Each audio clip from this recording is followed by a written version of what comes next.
Head over to miniaturemarket.com where they have thousands of board games at discounted prices like Cryo.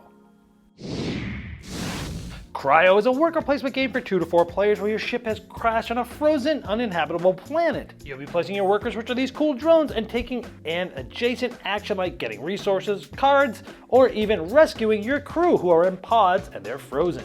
You'll be rescuing those crews and moving them to vehicles to send them out into the caverns where it's warm. Now you'll have to spend lots of energy depending on how far you want to go and resources where you want to drop them off, but you'll get majority points if you have the most or second most in these spots. You'll also be using cards to give yourself cool upgrades of special abilities and hidden goals that will give you points at the end of the game. You bring your drones back, they'll be activating things that you've set up, like gathering resources or spending resources to take specific actions.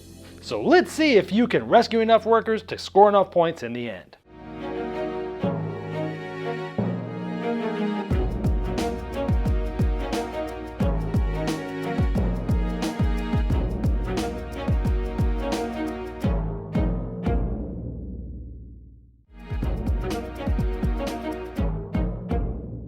Hello my friends, it's the Game Boy Geek here. Cryo has a great theme and some cool components like drones and pods. Each mod gives multiple options. Which one are you going to do? Multi-use cards for abilities, missions, vehicles, recalling the game benefits that you've set up in your own engine. Area majorities and the caverns are pretty cool.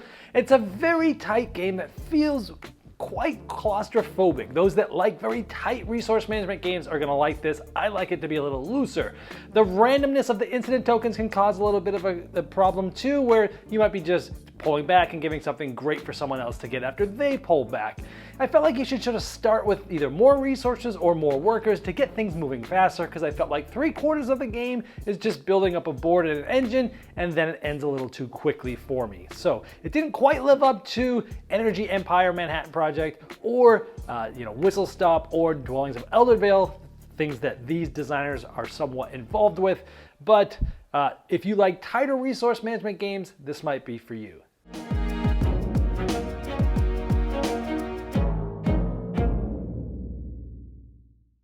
Hello my friends, it's the Game Boy Geek here. Years ago, Manhattan Project Energy Empire came out and was designed by Tom Jolly and Luke Laurie.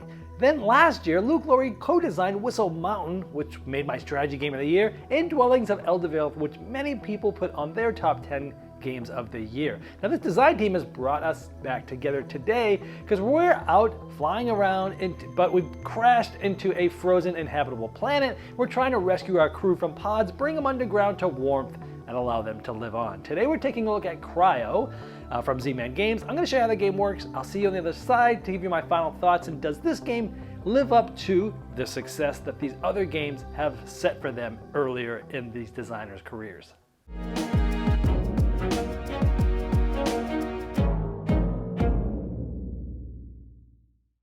Now here's the board setup for 2 players for Cryo. Now this is a frozen, uncharted planet that we've crashed into, and there's different sections of the planet. Now each of these are pods that your crew are in, and they're frozen, and we're trying to rescue them from this frozen, charted area, and we're trying to rescue them by putting them on vehicles and going underground to the nice warm caverns where we can unfreeze them. Now this is a worker placement game. Every player's gonna get 3 workers, which are these cool drones, and there's different resources. We have crystals, we have tech, we have organics, and we have nanites, which are essentially a wild resource. And players start with some resources, depending on player order.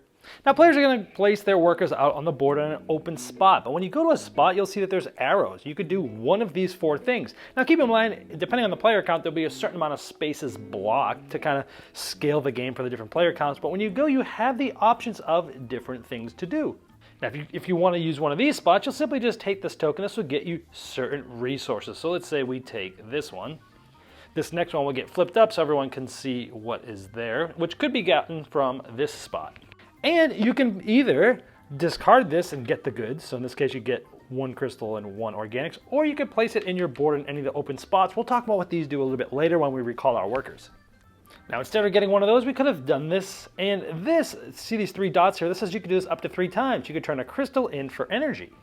Now, energy is another resource that you'll track throughout the game. It's gonna help you use your vehicles and get to those cavern spaces that we'll show you in just a bit. And if you go to this spot, again, up to 3 times, you can turn in an organic to take one of your pods from this ship section anywhere and place it on your board. and you'd place it in one of the 3 spots on your platform. This is where they're sort of staged to be able to go into vehicles. You can even go and set up spots for salvage, where you'll take one of your pods that's on your platform and place it in one of these spots. It's going to gain you that resource when you pull back your workers and recall. Or maybe you go here and spend a tech, up to 3 of them, and for each one of those you can play or draw a card. Now these cards are pretty important. They're multi-use. You can use them in 4 different ways, and you'll get a handful of them, and you'll select 3 of them at the beginning of the game. Now these, one of the things you could do here is when you play a card, you can use them as a vehicle, and that's how you're going to get if you have pods in your platform, that's how you're going to get them to the cavern. So this essentially slides in your board like this, and it shows you how many spots you have. You can freely move them to and from as long as there's a spot on the card. And this is a vehicle called the Moth, and some of the vehicles actually have some special abilities. We'll show you what some of the other ways of using these cards are later. Now for an action, you can go to this spot. This isn't unlimited, it can't get blocked from players. And you'll spend a certain amount of energy to get that vehicle with pods to be able to go to different caverns. Many of them start face down, these 2 are face up. And you'll need to spend not only energy, like 1 to get here, but you'll have to spend resources, like 2 crystals to be able to get here. Now when you get there, you'll be able to drop off as many of the people on your vehicle as you want. So you could drop off 2 here, or if you had 2 energy, 1 for here, and 1 for here, and you had 2 of these resources and 1 tech, you could drop them off and split them any way you see fit. Now this is important because at the end of the game, majorities rule. Whoever has the most is going to get 3 points, second most, nothing. Here, 2 points for the most and 1 point for second place. So it's a fight over majority control.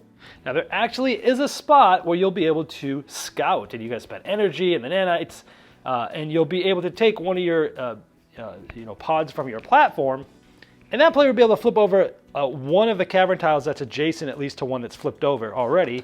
And they could basically, they're scouting, but they get to place that pod from their platform on here. Basically not for free because they're spending a decent amount of resources to do that, but this is how you're opening up new caverns and players are seeing. In this case, you didn't have to spend these extra ones, but now if somebody else wanted to get here, they got to spend 1, 2 energy and 2 tech to be able to place some of their pods there. Now at some point you might want to recall your drones. And first, if you have any pods in the salvage spots, you'll get those resources, and then you resolve an incident token. Each of the sections have that, and you can just, sometimes it's just a good, like here I'll just take this and I'll get 1 tech. But some of them are going to sabotage explosion. If you activated this, the lowest number, all the pods here would get blown up. So if I was a red player and I already moved my pod out of here, this would be a good one to take because this one's going to get blown up from the other player and they won't be able to place it. Now you'll go to the incident track and you'll take one of these. There's a certain amount of these depending on players. So right now there's one of these for each player in each stack, and this sort of acts as a timer for the game, because every time someone recalls, one of these tokens is going to be taken, and once it gets towards the end, that's going to be the end of the game. And that token simply will get replaced into that open spot. Now let's say it's later in the game, and so when you bring your drones back, you can do it in order that you choose. So I do this, and this is going to get me this, a crystal, and an organic there. Then for my second one, maybe I come here and I spend that crystal to play or draw a card. So you're sort of building a little bit of an engine here. And let's say I bring my third one back here, and here I pay either an organic or a tech. So let's say I pay an organic to get a nanite, which is great because that's wild. So you can sort of set up an engine here, and some of these are like you can customize, spend something to get something, and that takes obviously multiple turns and rounds to be able to do that, but that's one aspect of the game. Now we talked about those cards earlier. Another use is sliding under here to upgrade. You can only have 3 upgrades, you can't have any duplicates, and they do different things, like you can place your drones on damaged docks. Those are the ones that are essentially blocked. Or here, when you place a drone on a ship dock, you can spend an energy to take another additional adjacent action, for example. Now another use for these cards is on the left here. You see scrap. Once per turn you can scrap one of these and just get rid of the card and take those resources, but it is hard to get and play cards, so you'd only want to do that when you're in a pinch. And the last possible use for these cards are missions. Essentially what you'll do is when you play a card, you'd put it face down on the left of here. You can only have 3 of them, no duplicates, and they do different things like 1 point for each resource tile on your platform, so that's like these things here, or 2 points for each cavern in which you have 2 or more crew pods, or 1 point for each energy you have remaining at the end of the game. So different ways to give yourself sort of some secret goals there. That's pretty much how you play. At the end of the game, you're gonna get a point for each upgrade and each vehicle, which you can hold up to 3 of them. You're gonna get 1 point for a crew pod that's on your platform or on a vehicle. Of course, you're going to score all your mission cards I just talked about. Each crew pod in a cavern is worth 2 points each, and then you'll also score the majority, so whoever has the most points is the winner.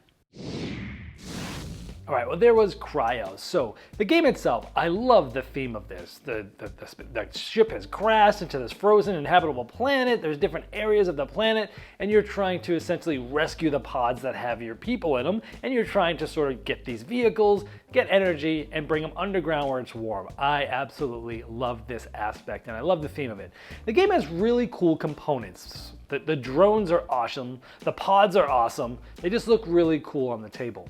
Now I like that each spot gives you multiple options. You go to a spot and sometimes you have 3 or 4 options of what to do. Do I want to get this little resource? Do I want to get this resource chip? Do I want to, rescue one of my guys? Do I want to, get a card or play a card? Like, you'll have multiple options of where you go. So if you get blocked out somewhere else, chances are you might be able to get that same thing from going to a different spot that's on the other side of it. I thought that was a really cool and unique thing. The multi-use cards. I'm a huge fan of multi-use cards. In this case, a lot of times multi-use cards do 2 or 3 things. Here they do 4. It's like they could be a vehicle, they could be ability, they could be missions, or they could be sort of the salvage. So you could just get the scrap and you get the resources from them. I love multi-use cards, and they're used well here. Recalling. So when you do this, you're going to be, over the course of the game, setting up your board for sort of your own little specific engine to gain different things, to spend different things, to then gain something else. And you can sort of chain these things together. So I like that when you're recalling, it seems to be like a trend in worker placement these days, is that the main action or the biggest actions or the most coolest turns happen on the pullback. You think of Dwellings of Eldervale, you think of Whistle Mountain. Both of these things Luke Laurie had also co-designed. And here as well, you pull back and you get to do all these cool things, and you can do it in a certain order. And I like that aspect of this. I like area majorities in general, and in this one, trying to get the area majorities in certain caverns, it works well. So overall, there's a lot of things in this game that I like, but there are also things that weren't for me. The game feels very tight, almost claustrophobic tight. With how tight sort of the resources are and how many rounds you're going to be able to play. It feels like you can't quite get as much done as you'd want to, or I should say I'd want to. I wish it was a little looser so you had a little bit more options. There's so many things I wanted to do, but I feel like the game is just super tight. Now, some people love really tight resource management Euro games, and if you do, then this is going to be right up your alley. But for me, it was too tight for me to really dive in and love this game. Also, with the tightness and with it feeling somewhat short of not being able to get enough stuff done, you have the randomness of those incident tokens where someone will pull back, they'll take an incident token, and they'll reveal one of the wild ones for you. And they're like, oh man, that stinks. And you're like, oh great, I'm gonna pull back, I'm gonna get this wild resource that I really need. So you take tightness and feeling like it takes a while for you to get your engine going with that little bit of randomness that didn't gel well together for me. I felt like you should either start with more resources or more workers or something, because I felt like at least half, if not 3/4 of the way, is really trying to build up a good little thing on your board, and by the time you've got that sort of humming, it's a little too late, and then the game ends a couple rounds later, and I really feel like this game should have been started a few rounds into it and then given you a few rounds after it. So for me, the game didn't hit on all cylinders, but if you like, again, resource management that's very tight, and like building your own engines, and you like the theme, this is going to be one you might want to try out, but it didn't hit the mark for me. And when I look back at games like Energy Empire, Manhattan Project, and Dwellings of Eldervale, and Whistle Mountain, this one didn't live up to what those ones did. Although playing this one and reading the rules and seeing all the things and seeing the theme, this is one of those games when you read a rule book sometimes you just go, oh, I'm really excited about this. This is going to be really good. And that's how I felt going into this. But in the end, for me, it wasn't the game that I had hoped it was, and that's Cryo. Hello my friends, it's the Game Boy Geek here. Cryo has a great theme, some cool components like drones. In previous years, Manhattan Project Energy Empire has been a big hit. In previous years, Manhattan Energy, this design team is bringing us to a crashed. Years ago, Energy Empire Manhattan.